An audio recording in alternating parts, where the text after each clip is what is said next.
कहानी तपस्या। अचानक क्यों हुई थी मंजरी से समीर की शादी। सागर विश्वविद्यालय का एमए फाइनल का आखिरी पर्चा देकर मंजरी हाल से बाहर आई। वो ये परीक्षा प्राइवेट छात्रा के रूप में दे रही थी। 6 महीने पहले एक दुर्घटना में उसके माता पिता का देहांत हो गया था और उसके बाद वो अपने चाचा के यहाँ रहने लगी थी। हाल से बाहर आते ही उसे अपनी पुरानी सहेली सीमा दिखाई दी। दोनों बड़े प्यार से मिले। मंजरी, आज कितना हल्का लग रहा है ना। तेरे पर्चे कैसे हुए?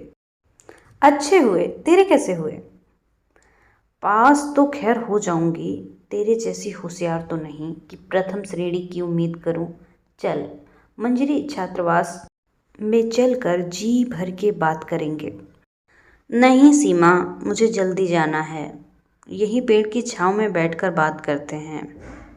दोनों छांव में बैठ गई। मंजरी, तुम्हारे माता पिता की मृत्यु इतनी अकस्मात हो गई कि आज भी सच नहीं लगता। चाचा जी के यहाँ तू खुश तो है ना? मंजरी की आंखों में आंसू झलक आए। वो आंसू पोंछ कर बोली, चाचा जी के यहाँ सब लोग बड़े अच्छे स्वभाव के हैं। वहाँ पैसे की कोई कमी नहीं है। सब ठाट बाट से आधुनिक ढंग से रहते हैं। लेकिन सीमा, मुझे वहाँ रहना अच्छा नहीं लगता। वो क्यों भला? देखो सीमा, मेरे पिताजी साधारण लिपिक थे और चाचा जी प्रखर बुद्धि के होने के कारण आईएएस हो गए। दोनों भाइयों की स्थिति में इतना अंतर था कि मेरे पिताजी हमेशा हीन भावना से पीड़ित रहते थे, फिर भी वो स्वाभिमानी थे। इसलिए उन्होंने हमें चाचा जी के घर से यथासंभव दूर रखा था। उन्हें बहुत दुख था कि बचपन में उन्होंने पढ़ाई की तरफ ध्यान नहीं दिया।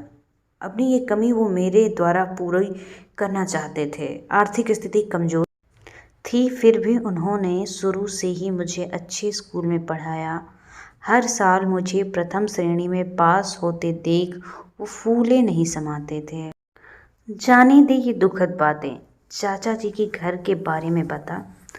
चाचा जी के 2 बच्चे हैं। बड़ी लड़की रश्मि मेरी उम्र की है और वो एमए फाइनल की परीक्षा दे रही है।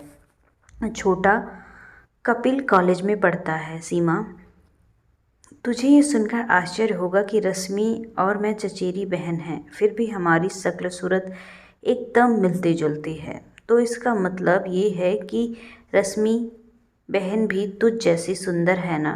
रंग तो उसका इतना साफ नहीं, पर अच्छे कपड़े लत्तों में और आधुनिक साज श्रृंगार से वो काफ़ी आकर्षक लगती है। तभी तो उसकी शादी समीर जैसे लड़के से तय हुई है। आज 5 तारीख है ना? 20 तारीख को दिल्ली में उनकी शादी है। अच्छा, ये तो बड़ी खुशी की बात है। पर ये समीर है कौन? करता क्या है? समीर चाचा जी के पुराने मित्र राम सिंह जी का बेटा है।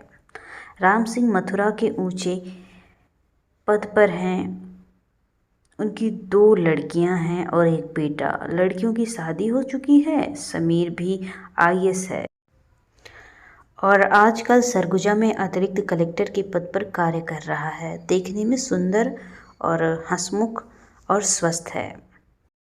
तो क्या ये प्रेम विवाह है? प्रेम विवाह तो नहीं कह सकते, लेकिन एक दूसरे को जानते हैं। मंजरी, अपने चाचा जी से कहना कि तेरे लिए भी ऐसा कोई ढूंढ दें। हट, कैसी बात कर रही है? कहाँ रश्मि और कहाँ मैं? पगली, समीर सरीखा पति बनने के लिए माँ बाप का रईस होना आवश्यक है और मेरे माँ बाप ही नहीं हैं। मैं तो शादी की बात सोच भी नहीं सकती। पास होते ही नौकरी तलाश करूँगी। चाचा जी पर और ज़्यादा बोझ नहीं डालना चाहती। रहस्यमय ढंग से हंसते हुए सीमा बोली, अरे तू शादी नहीं करना चाहती तो अपने चाचा जी से मेरे लिए लड़का ढूंढने के लिए कह दे। दोनों हंसने लगी। अरे सीमा, एक बात तो तुझे बताना भूल गई। रसोई में चाची जी की मदद करते करते मैं भी रईसी खाना, नए नए व्यंजन सीख रही हूँ। अगर किसी आईएएस अधिकारी से ब्याह करने की तेरी इच्छा पूरी हो जाए तो अपने पति के साथ मेरे घर अवश्य आना। खूब बढ़िया खाना खिलाऊंगी। एक दूसरे से हंसी मजाक करते हुए उन्हें आधा घंटा कब बीत गया पता ही नहीं चला। तब वे तपती धूप से परेशान होने लगी तो जाने के लिए उठ खड़ी हुई। मंजरी ने एक कागज पर चाचा जी का पता और अपना रोल नंबर लिखकर सीमा को दे दिया। सीमा, परिणाम निकलते ही मुझे खबर करना। जरूर जरूर। अब कब मुलाकात होगी, कहकर सीमा मंजरी को गले लगाने लगी। दोनों भारी मन से एक दूसरे को विदा करते हुए। रश्मि और मंजरी के परिचय अच्छे होने पर चाचा जी खूब खुश थे। चाचा जी, अब मैं घर का काम संभालूंगी, आप निश्चिंत होकर बाहर जाइए, मंजरी ने कहा। शादी का दिन आया लेकिन घर में कोई हो हल्ला नहीं था। दोनों तरफ के मेहमानों के लिए एक अच्छे होटल में कमरा ले लिया गया था। शादी और खाने पीने का प्रबंध भी होटल में ही था। मेहमान भी सिर्फ एक दिन के लिए आने वाले थे। रश्मि के माता पिता मेहमानों की अगवानी के लिए सवेरे से ही होटल में थे। बाराती सुबह 10 बजे पहुंच गए थे। सबका उचित स्वागत सम्मान किया गया। दोपहर 1 बजे खाना हुआ। खाने के बाद रश्मि के माता पिता थोड़ी देर के लिए आराम करने अपने अपने कमरे में आ गए। 4 बजे फिर तैयार होकर रिश्तेदारियों और बारातियों के पास चले गए। जाते जाते रश्मि से बोल कि वो जल्दी मेकअप करके वक्त पर तैयार हो जाए। माँ बाप के जाते ही रश्मि ने मंजरी को अपने पास बुलाया और बोली, मंजरी, मैं मेकअप के लिए जा रही हूँ, लेकिन यदि मुझे देर हो जाए तो पिताजी को अलग से बुलाकर ठीक 6 बजे ये लिफाफा देना भूलना नहीं। नहीं भूलूंगी, लेकिन तुम 6 बजे तक आने की कोशिश करना। रश्मि हाथ में छोटा सा सूटकेस लेकर चली गई। होटल के ग्राउंड फ्लोर पर ब्यूटी पार्लर में जाने की बात कर रही थी। जब शाम को 6 बज गए तो रश्मि नहीं आई तो मंजरी ने अपने चाचा जी को कमरे में बुलाकर वो लिफाफा उनके हाथ में दे दिया। चाचा जी, ये रश्मि ने दिया है, अब बिटिया की कौन सी मांग है। कहते कहते उन्होंने लिफाफा खोला और अंदर का कागज निकाल के जैसे तैसे पढ़ने लगे। उनका चेहरा क्रोध से लाल हो गया। मूर्ख नादान लड़की, कहते कहते वो दोनों हाथों से सिर पकड़कर बैठ गए। चाचा जी, क्या हुआ? अब मैं क्या करूं मंजरी, कहकर उन्होंने वो कागज मंजरी के हाथ में दे दिया और आंखों से आंसू पोंछकर उन्होंने मंजरी से कहा, जा बेटी, अपनी चाची को जल्दी बुला ला, मैं राम सिंह जी को फ़ोन करके बुलाता हूँ। चिट्ठी पढ़कर मंजरी सकपका गई और झट से चाची को बुला लाई। रश्मि के पिता ने वो चिट्ठी अपनी पत्नी के हाथ में पकड़ा दी। पढ़ते पढ़ते ही रश्मि की माँ रो पड़ी।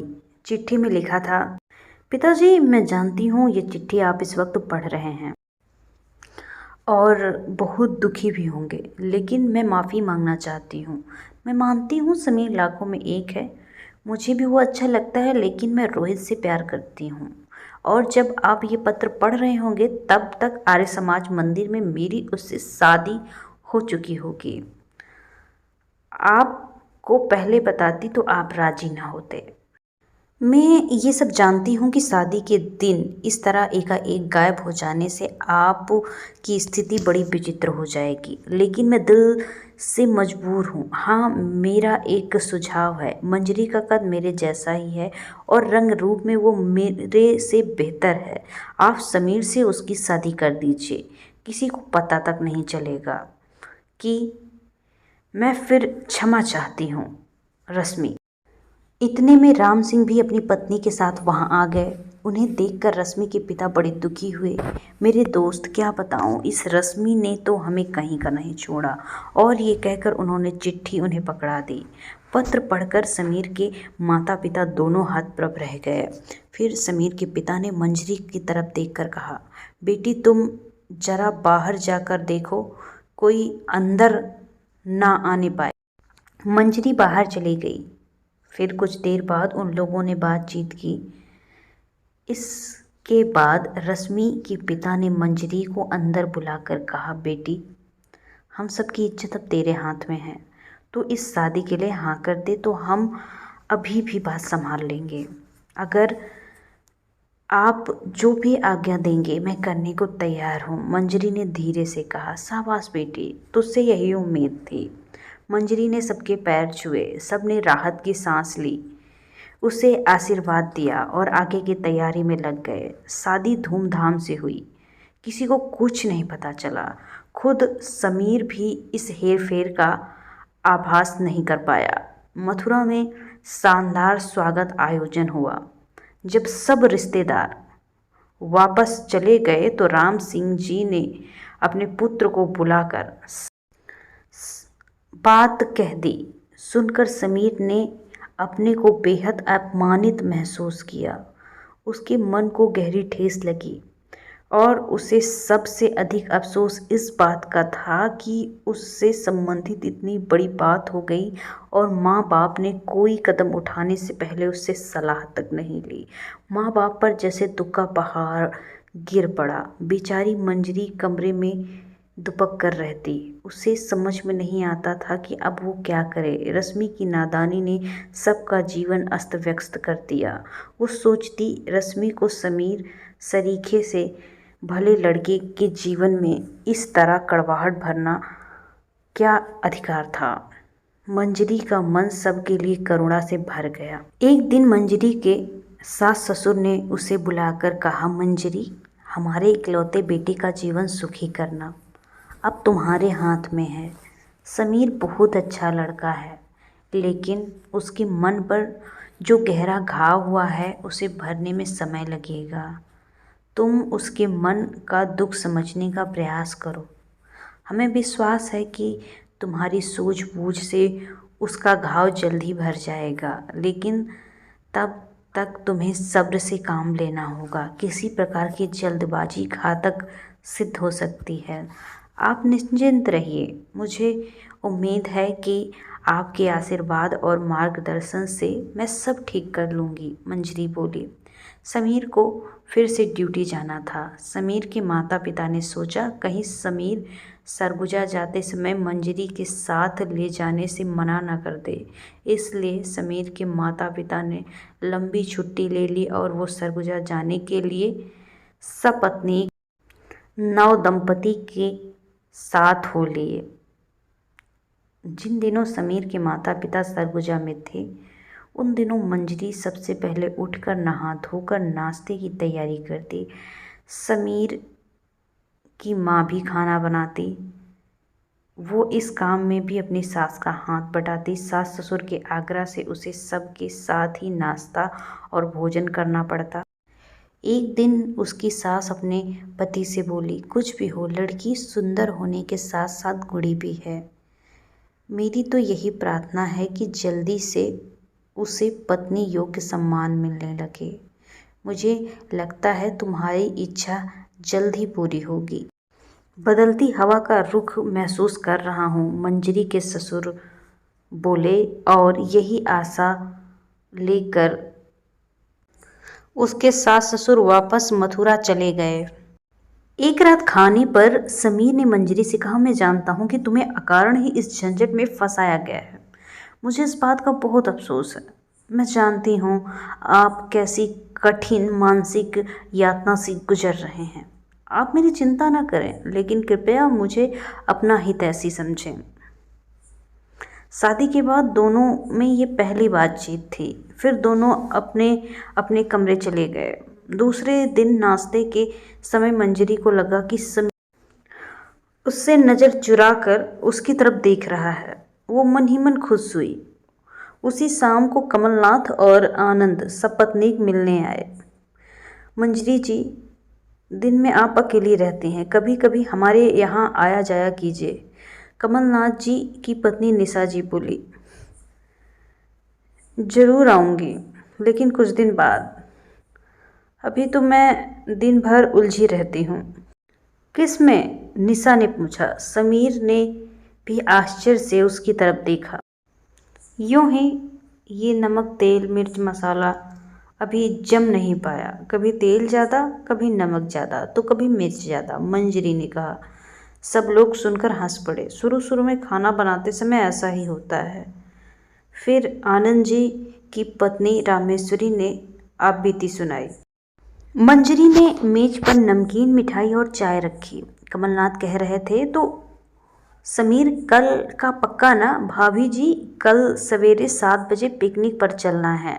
आप दोनों 30-40 मील की दूरी पर एक सुंदर जगह है, वहाँ रेस्ट हाउस भी है। सब इंतजाम हो गया है। मैं आप दोनों को लेने 7 बजे आऊँगा। समीर और मंजरी ने एक दूसरे की तरफ देखा। फिर उसी क्षण समीर बोला, ठीक है, हम लोग चलेंगे। थोड़ी देर बाद जब सब चले गए तो समीर ने मंजरी से कहा, तुम इतना अच्छा खाना बनाती हो, फिर भी सबके सामने झूठ क्यों बोली? आपको मेरा बनाया खाना अच्छा लगता है? बहुत, समीर ने कहा। दोनों की नज़रें एक क्षण के लिए एक हो गई। फिर दोनों अपने अपने कमरे चले गए। लेकिन थोड़ी ही देर बाद आंधी के साथ मूसलाधार बारिश होने लगी। बिजली चली गई। समीर को ख्याल आया कि मंजरी अकेली है, कहीं डर न जाए।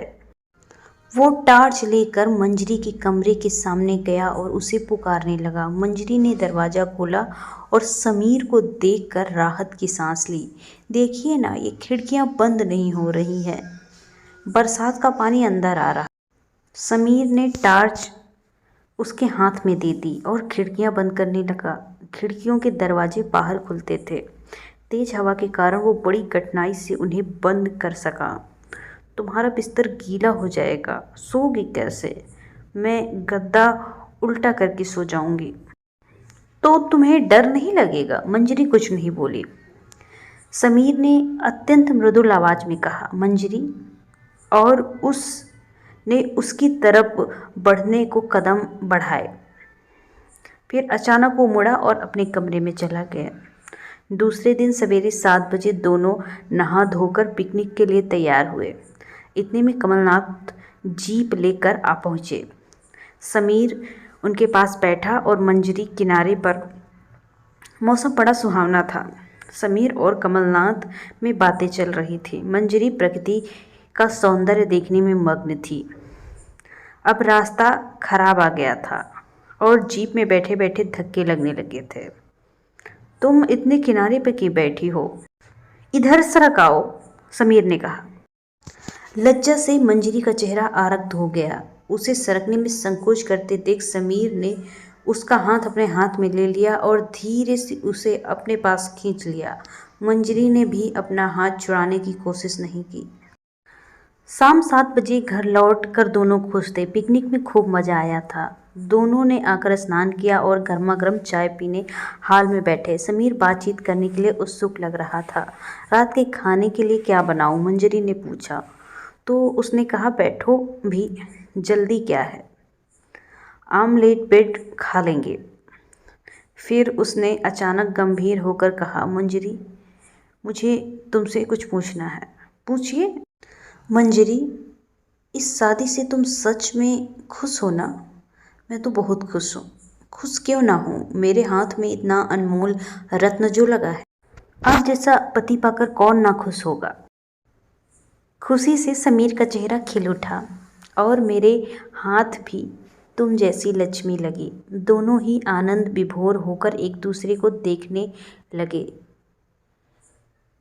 सब बादल छट चुके, तनाव खत्म हो गया। इतने में कॉल बेल बजी। समीर उठकर बाहर गया। मंजरी सोच रही थी कि अगले सवेरे वो सास ससुर को फ़ोन करके खुशखबरी देगी। मंजरी, मंजरी कहते हुए खुशी से उछलता समीर अंदर आया। इधर आओ मंजरी, देखो तुम्हारा एमए का नतीजा आया है। दौड़कर मंजरी उसके पास आई, लेकिन समीर ने आसानी से उसे तार नहीं दिया। मंजरी को झीना झपटी करनी पड़ी। तार खोलकर पढ़ा, हार्दिक बधाई, योग्यता सूची में द्वितीय। चाचा। खुशी से मंजरी का चेहरा चमक उठा। तिरछी नज़र से उसने पास खड़े समीर की तरफ देखा। समीर ने आवेश में उसे अपनी ओर खींच लिया और मृदुल आवाज़ में कहा, मेरी ओर से हार्दिक बधाई। तुम जैसी होशियार, गुणी और सुंदर पत्नी पाकर मैं भी आज योग्यता सूची में आ गया हूँ मंजरी। इस सुखद वाक को सुनते ही मंजरी ने अपना माथा समर्पित भाव से समीर के कंधे पर रख दिया। उसकी तपस्या पूरी हो गई थी।